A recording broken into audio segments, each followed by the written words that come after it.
వైద్య శాఖ మంత్రివర్యులు శ్రీ సత్యకుమార్ యాదవ్ గారి కృషితో ఆంధ్రప్రదేశ్ రాష్ట్రంలో 2026-27 విద్యా సంవత్సరానికి 100 ఎంబీబీఎస్ సీట్లు పెంచడానికి ఎన్ఎంసీ వారు అనుమతించడం జరిగింది. దానికి విశేషంగా కృషి చేసినటువంటి గౌరవ మంత్రివర్యులు శ్రీ సత్యకుమార్ గారికి ప్రత్యేకమైన ధన్యవాదాలు తెలియజేస్తున్నాం. దీని ద్వారా నెల్లూరులో ఉన్నటువంటి ఏసీఎస్ఆర్ ప్రభుత్వ వైద్యశాలలో 25 సీట్లు, కడప ప్రభుత్వ వైద్య కళాశాలలో 70 సీట్లు పెరగనున్నాయి. దీని ద్వారా మన ఆంధ్రప్రదేశ్ రాష్ట్రంలో వైద్య విద్య చదువుకుంటున్నటువంటి విద్యార్థులకి మంచి సువర్ణ అవకాశం కలుగుతుంది. మరి ప్రధానమంత్రి శ్రీ నరేంద్ర మోదీ గారు, అదేవిధంగా ఆంధ్రప్రదేశ్ రాష్ట్రంలో కూటమి ప్రభుత్వం ఉండడం ద్వారా, డబుల్ సర్కార్ ద్వారా ఇది సాధ్యమైంది.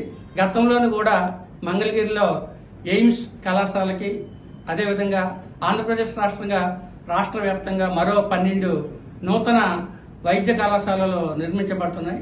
దానికి ఫండింగ్ కూడా 80% వరకు కేంద్ర ప్రభుత్వం ఇవ్వడానికి మరి అనుమతులు కూడా మంజూరు చేయడం జరిగింది.